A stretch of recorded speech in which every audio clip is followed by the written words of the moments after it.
It's a beautiful bacon day, Cookie Crusaders. Today we're going to be talking about Candy Diver Cookie.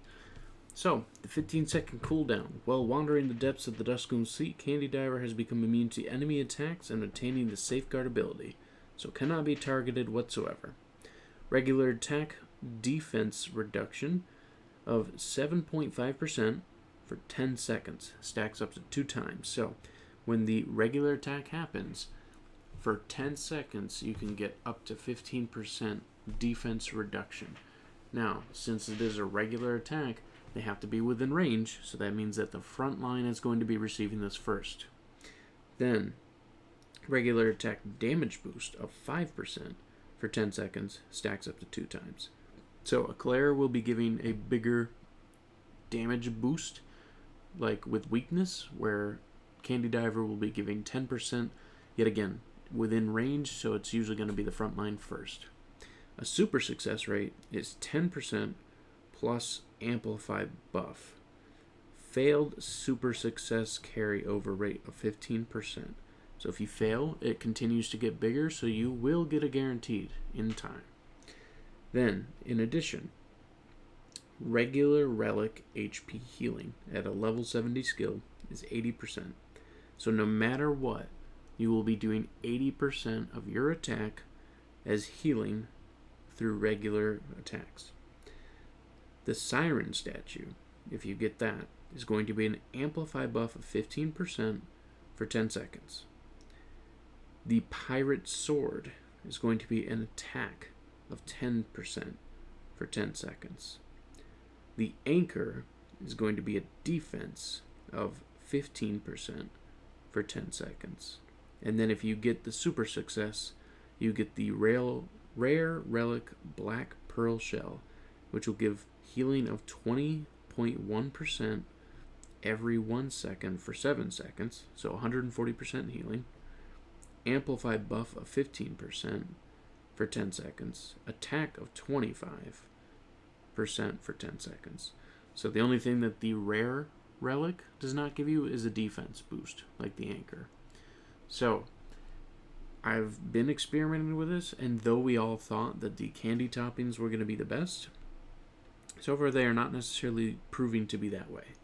It is actually proving to be better to have cooldown toppings with good amplify buff stats instead. Remember, you don't have to think about damage resistance, you don't have to think about HP, you don't have to think about defense or critical resistance, because this cookie cannot be a target. Now, as you see, there are base stats for this cookie. The reason being is it can still be debuffed if hitting specific cookies, and it can still be buffed by your ally team. So let's say, for instance, if Candy Diver was your highest attacker, that means you could have Financier Cookie buff the overall healing potential of Candy Diver. That is one way to do it. But as you can see, at level 70, at a 4-star promotion, Candy Diver's only got a 28,000 attack. Very, very, very low attack percentage. Which honestly surprised me, since the HP and the defense don't really make a difference on this cookie. So I'm kind of confused a little bit on how they decided to go about that as their choice. I will say that the overall animation speed for Candy Diver is pretty quick, so the healing is not terrible. It's not as much as I would like it to be, but it's not bad. So let's go ahead and dive in and show you just what happens. As you can see, we're also running robes in this setup, and that's because we're giving robes to Candy Diver. The reason being is, if you can get cooldown, attack speed, and amplify buff on Candy Diver, those are going to be your 3 best things to be rising. That way you can get the fastest auto attack heals, the fastest relic animation speeds, and the fastest overall setups, just to keep things moving so that you get all the buffs that Candy Diver is able to offer. So as you can see, Candy Diver does not stick with the team in movement as it dives down. So if you're in Alliance or you're in story mode, Candy Diver is going to be left behind as far as targeting position based on the animation. So that's going to be an important thing to remember too. But overall, Candy Diver does a pretty good job. The reason I use Pure Vanilla here is that I wanted to show you the healing comparisons. And as you can see, the different buffs that are being applied from Candy Diver and the things that are being pushed onto your allies. So the ones that have the borders around it with the white, those were the buffs that they were getting from other sources, where the non-bordered ones, they were be giving from Candy Diver itself. So you can see here, healing, half as good as Pure Vanilla. So Cream Unicorn, definitely a better healer. Pure Vanilla, definitely a better healer. Pomegranate, also a better healer. So do not treat Candy Diver as a solo healer opportunist unless you have a very, very specific team build that is dependent on only having one support healer. Which the only team that I could think that would even honestly work like that would be T-Knight, to be truthful. So that is one thing I do want to make very, very apparent with Candy Diver. You can't run with the idea that Candy Diver will take care of all your healing needs. So do not run Candy as a solo healer team like when Cream Unicorn came out. When Cream Unicorn came out, I easily offered that Cream Unicorn could be a solo healer in many different builds. And we've seen that in the arena for sure.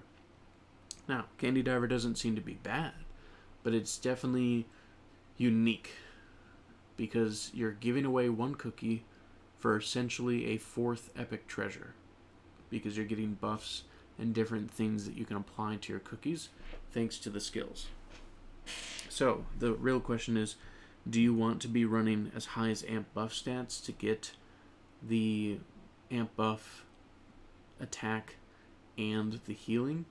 Or do you want to be running more on a focus of just cooldown and attack speed, and the super success will happen over time, and then that way you can get more defense, because then you don't have to worry about getting the Black Pearl relic every single time, and you can get the other ones. Technically, for animation speed wise, you're doing about the same relative speed for all the same statues, regardless of what the relic is. The amp buff does not change between the Siren and the rare relic Black Pearl, and the defense is not on the rare one, but you do get a better attack percentage than you do from the Pirate Sword. So, in my personal opinion, yes, go for the amp buff substats. You want to be getting that super success as often as possible. One thing I still want to experiment with is doing a full caramel attack speed toppings on Candy Diver as well, because as I've stated in the past, most cookies can't use caramel toppings because it puts them at risk, or it makes it so that they're targetable easier. Candy Diver can't be targeted, so that's not even a remote issue. But I still need good cooldown and good amplified buff substats to really truly test that, so it's going to take me a little bit to occur those toppings, but once I do, I'll test that and see which is more powerful. As of right now, my recommendation is towards the cooldown setup. You can use the amplified buff.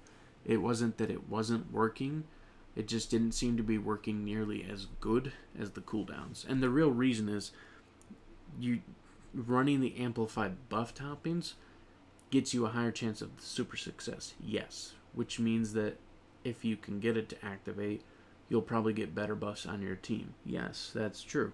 However, with the lack of cooldown, because of not running cooldown toppings, you're going to have less activations, which means you might actually be running less buffs on your team, regardless if it's super success or not.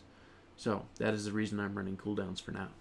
But I'm going to try attack speed toppings because I want to see if I can get a high enough cooldown to where we can really, truly be getting as much buffs as possible on our team, regardless of anything else. So let me know what you think of Candy Diver so far. This is just the point where I've been able to get Diver. I did not get lucky enough to go past 5-star, but I did get the skill up to level 70 to show you the max skill output potential. The healing itself is okay. Run it at least as a 2-healer team if you do want to run as a healer focus. If Diver is just there for buffs, not necessarily the healing as much because you're using Insignia, fine, but remember, the moment that you do have that 4th cookie perish, which Insignia will act with a 4th cookie if you do have Diver on a team. I did test that. Then the match is over. And that will be the same as after all the summoner pets die too. If all your cookies die and you have summoned pets and summoned creatures that are out and still attacking, Diver will stay, the match will continue. Once the summoned pets are gone, then the match is over. So give me your thoughts and opinions on Candy Diver. Let me know if you think you're going to invest into Diver. Do you think the Diver will become meta? Either way, it's interesting, but there's a lot of different teams and a lot of different showcasing that I want to show you between this and Squid Ink and a whole bunch of different ideas that have brewed up just from these new skill sets. Thank you so much for watching and have a wonderful day.